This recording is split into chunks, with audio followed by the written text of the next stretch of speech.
Today's reading comes from the 14th chapter of John, and it is a chapter that is unique to John. In other words, as I've been explaining to you over the last month and a half, as we've been reading John, we're reading stuff that is only his version. What that means is that this is less historical narrative, and it is more philosophy and theology, and it's a way of looking at things. There are many characters in John who stand for certain ways of looking at life. And so we study John not so much for its literal content as for its meaning within the context of who this particular book called John was written for.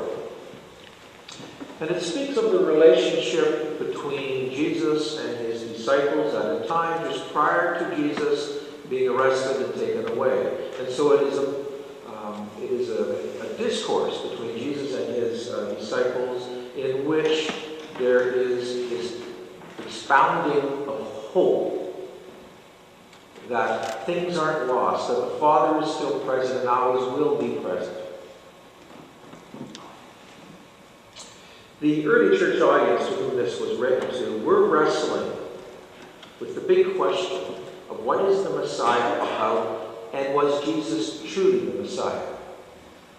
And John wants for folk to appreciate through his writing anyway that Jesus was the Messiah. And he offers us somewhat of a practical framework for Christianity. And here are what I think important words. I am ascending to the Father to prepare a place for you, and where I am, there you will be also. Now, how many of us here base our understanding of our life after death on these very words that are so unique to John? That when we die, we're going to go to heaven, because in heaven there is a room prepared for us.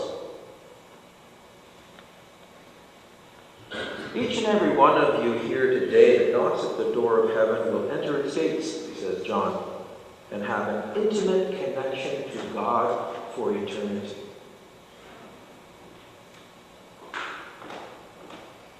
I'd like to invite you into just a short time of prayer. You can decide if you want to close your eyes. I know that is risky in this group of robes. Let's try. Let us pray. I'd like you, in this space, to call to mind some of the people that you have loved and lost.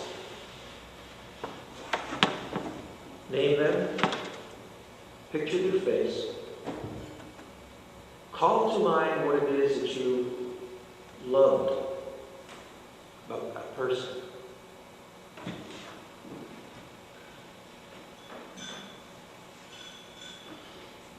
And let me read for you Jesus' words as you do that. Do not let your hearts be troubled. Believe in God. Believe also in me. In my Father's house there are many dwelling places. If it were not so, would I have told you that I go to prepare a place for you? And if I go and prepare a place for you, I will come again and will take you to myself, so that where I am, there you may be also.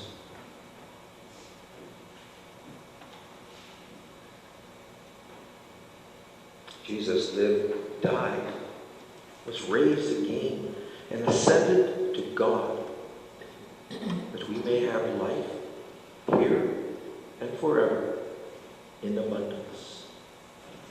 That is his promise.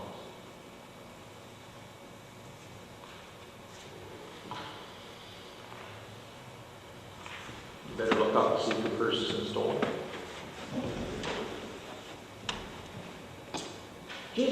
John says of Jesus, I am the way, the truth, and the life.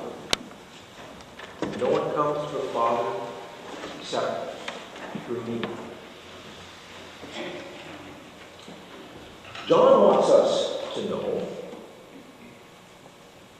that the ministry of Jesus was to lead the way for all who feel lost and all who feel they have failed. I am the way, the truth, and the life. No one comes to the Father except through me. Jesus called to each and every person, and he promised life eternal, which is a never-ending life in the light of the Spirit. I am the way, the truth, and the life, and no one comes to the Father except through me. Now, this is a very powerful statement. Unfortunately, folk have used it through history to clobber non-Christians. It isn't the context of John to assume that John was being exclusive. In fact, John wanted to be inclusive. To give hope to those who follow Jesus. To give hope to those who are struggling to understand this whole messiahship piece about Jesus. It was John's intention to strengthen a group of people who were struggling in their faith. It was not anything to do with trying to exclude a certain group of people.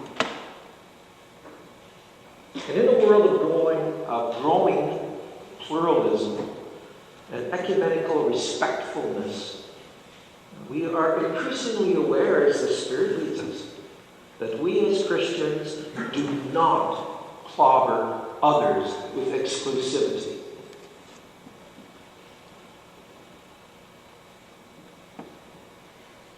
It is best said by the Anglican Bishop John Spong, I walk the Christ path into the mystery of God, but I do not believe that God is Christian. Bishop Spong is deeply aware of the unfathomable depth and width of God's essence. And the great mistake we make trying to put boundaries around who is of God and who is in God based on our biases and our conformities. Tolerance and open-mindedness are of the Christ mind. Jesus displayed nothing but deep, inclusive love and voiced criticism only to those who failed to love free and to let be.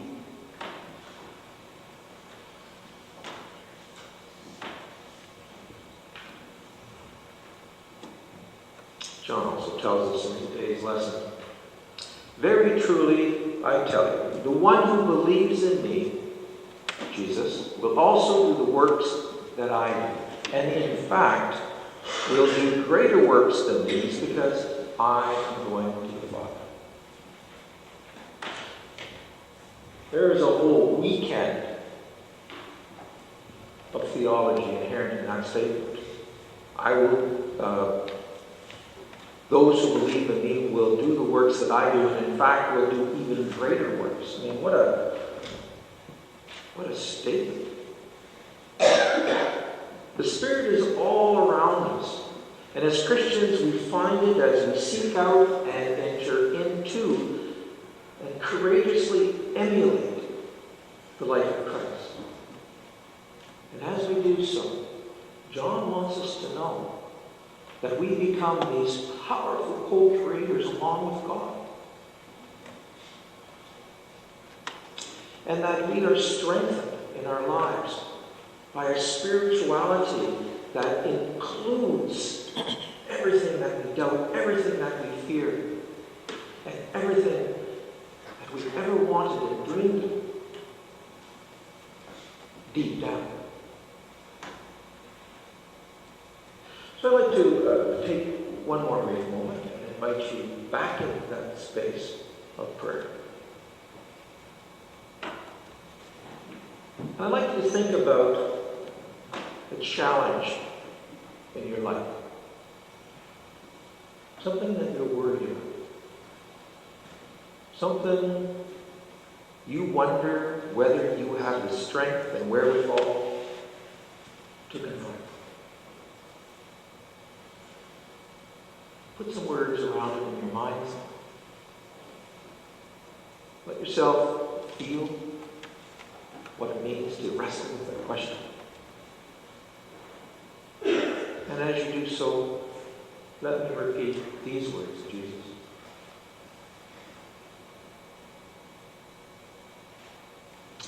Very truly I tell you, the one who believes in me will also do the works that I do. And in fact, will do greater works than these, because I am going to the Father. We live in the light of the promises of Jesus, the one who came to reveal God's love for the world.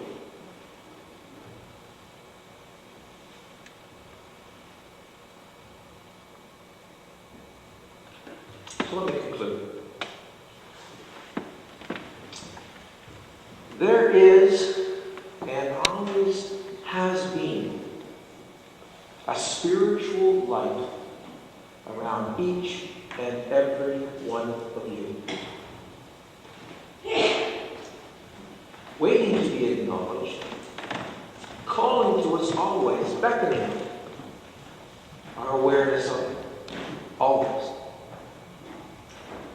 Now this weekend, as we read this Gospel from John and enter deeper into his theology, John wants us to find our spiritual path. That's what John wants more than anything in all of his writing. And he believes, and he wants us to acknowledge that God is in Jesus, and Jesus is in God, and that as we emulate Jesus, we emulate the desires of God. And that is fulfillment and spiritual truth.